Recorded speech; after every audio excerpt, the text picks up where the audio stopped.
তার ক্ষেত্রে pass fail আছে কিনা এক নাম্বার ওয়ান, আর না, ওদের আমি ওদের সরাসরি বলবো যে ওর ওই অর্থে পাস ফেল নাই। আমার এখানে ফেল করাটা তার পক্ষে সম্ভব যে ক্লাসে অ্যাটেন্ড করবে না এবং যে সামেটিভ অ্যাসেসমেন্টে পার্টিসিপেট করবে নির্ধারণ না। করবে এক স্কুল।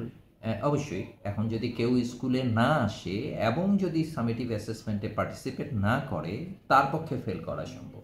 কিন্তু যদি যে কেউ যদি পার্টিসিপেট করে যায়, তাহলে কোনো না কোনোভাবে পার্টিসিপেশনের মধ্য দিয়ে তার লার্নিংও হবে, এবং লার্নিং হলে রেগুলার ক্লাসে থাকলে তার লার্নিংও হবে, এবং লার্নিং হলে সে লার্নিং অ্যাচিভমেন্টও তার থাকবে। সেখানে তার ফেল করাটা কঠিন হবে পরের না। ক্লাসে আমরা বড় একটা প্রবলেমে পড়ি যে আমি ক্লাস 4 থেকে 5-এ উঠলাম, আমার আমার রোল কত হলো সে, অনেকেই চিন্তা করে আমার এক তো এইটা ছিল। এইটা এটাও আমরা বলেছি যে আমাদের যে নৈপুণ্যতে যে রেজিস্ট্রেশন হচ্ছে, রেজিস্ট্রেশনের সিরিয়ালটাই মেনটেন করে যাবে। আগে হ্যাঁ, করলে আগে। আগে করলে আগে। এটা কি সঠিক জাজমেন্ট হলো কিনা, আমি কোনো এটা এটা কারণে তো কোনো জাজমেন্ট না। কোনো। এটা জাস্ট একটা একটা ওয়ে টু আইডেন্টিফাই। এটা তো কোনো জাজমেন্ট না। আমি এটাই চাইছি না যে আমার এই বাচ্চাটা হচ্ছে ফার্স্ট এ, সেকেন্ড এ, থার্ড এই জিনিস থাকুক। আমি প্রতিযোগিতা চাইছি না, আমি চাইছি সহযোগিতামূলক শিক্ষা। একদম পরিষ্কার ভাষায় এই কথাটা আমরা আমাদের ফ্রেমওয়ার্কে বলেছি, যে প্রতিযোগিতামূলক শিক্ষা ব্যবস্থা থেকে আমরা সহযোগিতামূলক শিক্ষা ব্যবস্থায় যেতে চাইছি। যেই প্রতিযোগিতামূলক শিক্ষা ব্যবস্থা আমাদের পুরো জাতিকে একটা অসুস্থ প্রতিযোগিতার মধ্যে ফেলেছে, আমাদের শিক্ষাকে সহ পুরো জাতিকে। আপনি সেটা রাজনৈতিক ক্ষেত্রেও দেখবেন, সর্বত্র দেখবেন যে একটা অসুস্থ প্রতিযোগিতা চলছে, কি করে আমি আপনাকে ফেলে সামনে আগায় যাব সেই চেষ্টা করি, সেটা বৈধভাবে হোক অবৈধভাবে হোক।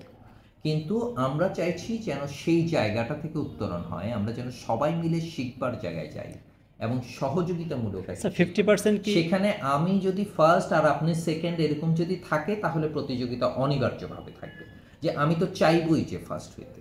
স্যার 50%-এর যে মার্কসের কথা বললেন না, ক্লাস অ্যাসেসমেন্ট বা পরীক্ষা যেটা, এটা কি সব শ্রেণীতে সেম নাকি না আলাদা সব থাকে? শ্রেণীতে সেম। মানে 4 থেকে 10, সব শ্রেণীতে সেম। 50 ক্লাস অ্যাসেসমেন্ট হ্যাঁ, আর 50 মানে 50% ওয়েটেজ, আসলে ম্যাক্স না, 50% ওয়েটেজ ফর শিক্ষণকালীন মূল্যায়ন, আর 50% ওয়েটেজ থাকবে সামেটিক মূল্যায়নের জন্য। স্যার এই জায়গাতে একটা বড় কনসার্ন হচ্ছে যে অনেকেই গত ক্লাসেও দেখেছি যে শিক্ষকের হাতে মার্কসটা থাকছে, ক্লাস শিক্ষকের উপর হাতে, আর তাদের কাছে সেই আগের অবস্থা কিন্তু কোনো না কোনো ওয়েতে প্রাইভেট পড়তে হচ্ছে, কোচিং করতে হচ্ছে। এই জায়গাটা স্যার স্টপ করার আপনাদের ওয়ে কি? এইটা যে প্রাইভেট পড়ানো হচ্ছে সেটা ভুল তথ্য দিয়ে ভুল করে পড়ানো হচ্ছে, এবং সেখানে অভিভাবকের দায় আছে। সেটা হচ্ছে তাদেরকে বলা হচ্ছে যে এই কারিকুলামে বইতে কিছু নাই, ও কিছু শিখতে পারছে না, সুতরাং পুরনো বই থেকে আমি পড়াবো, তাকে আমার কাছে পাঠান। কিন্তু প্রাইভেট কিন্তু এইটা হচ্ছে, প্রাইভেট কিন্তু এই নতুন কারিকুলামের এখানে প্রাইভেট পড়াবার কোনো সুযোগ কিন্তু শিক্ষক পাচ্ছেনই না, এবং পাচ্ছেন না বলেই তিনি ওই কথাগুলো বলে অভিভাবককে কনফিউজ করে তার ব্যবসাটাকে চালিয়ে যাবার চেষ্টা করছেন, এবং সেটা নগর কেন্দ্রিক প্রাইভেট কোচিং যারা করে তারাই বেশিরভাগ সেই কাজটা করছেন। আর যে প্রতিযোগিতার কথা বলছেন, সেটাও কিন্তু নগর কেন্দ্রিক অভিভাবকদের ভেতরেই এই স্যার প্রতিযোগিতামূলক আমি একটু মনোভাবটা। বলছি, আপনার হাতে আমার 50 নাম্বার আছে, আমার 50% মার্কস আছে, আপনি বলেছেন যে তোমাকে আমার কাছে আসতে হবে বা আপনাকে আসতে হবে। না, কোনো কারণেই বলবে না 50% মার্কস আমার হাতে নাই আসলে।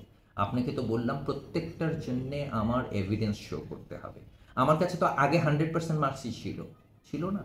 এটা কি স্যার অন্য কারোর হাতে ছিল? কোনো শিক্ষক যদি না না, আমি বলি যে আগে কি 100% মার্কস আর কারো কাছে ছিল ক্লাস শিক্ষকই 7-এর দিতেন, বাচ্চার? শিক্ষকই দিতেন যে। 100% মার্কস।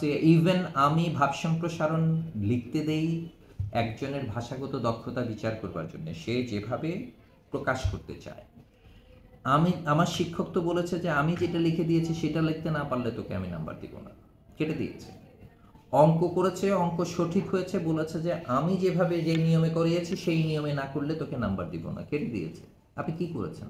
স্যার আপনি এখন তো সেই সিস্টেম থেকে যখন বেরিয়ে আসছেন, যখন শিক্ষক চ্যালেঞ্জে পড়ছে, এই কাজটা করতে পারছে না, তখন আপনি বলছেন যে কেন এটা করছে। স্যার একটা কথা যদি বলি, যদি কোনো শিক্ষক এরকম কিছু করেন যে আমি তার কাছে প্রাইভেট পড়িনি, কোচিং করিনি, আমাকে 50% মার্কস সে কোনো কারণে দিল না বা অনেক কম অবশ্যই তার সে- চেক পয়েন্ট আছে, একেবারে পরিষ্কার সে ধরা পড়বে, কারণ আমার নৈপুণ্য অ্যাপে আমি দেখবো যে অন্য 10 জন টিচার তাকে যেভাবে এভ্যালুয়েট করছে, আমি যে পারফরমেন্স ইন্ডিকেটরের অ্যাগেনস্টে তাকে বললাম যে সে লোয়েস্ট লেভেলে আছে, সেই পারফরমেন্স ইন্ডিকেটরই আবার হয়তো আমি গণিতের শিক্ষক সেটা বললাম, সেই পারফরমেন্স ইন্ডিকেটরই আমার হয়তো সায়েন্সে আছে, সায়েন্সের ও বললো যে ও একেবারে এক্সপার্ট লেভেলে আছে। তখন এই শিক্ষককে আমার এআই আমার নৈপুণ্য অ্যাপ থেকে ক্লিক করে বলা হবে যে ওই শিক্ষকের এইটার এভিডেন্স দিতে বলো। যিনি বেশি দিয়েছেন তাকেও এভিডেন্স দিতে হবে, যিনি কম দিয়েছেন তাকেও এভিডেন্স দিতে হবে। তখন যদি এভিডেন্সে শো করে যে না ও এলিমেন্টারি লেভেলের না, আমি তো বলেছি যে এভিডেন্স সব সংরক্ষণ করতে হবে, এবং এভিডেন্সে যদি দেখা যায় যে সে এলিমেন্টারি লেভেলের না, কিংবা এভিডেন্সে যদি দেখা যায় যে সে এক্সপার্ট লেভেলের না, তখন ওই শিক্ষককে অ্যাকাউন্টেবল করা হবে। আপনারা ডাকবেন? হ্যাঁ, অবশ্যই। সেটা মনিটরিং যারা করবে তারাই করবেন। আচ্ছা।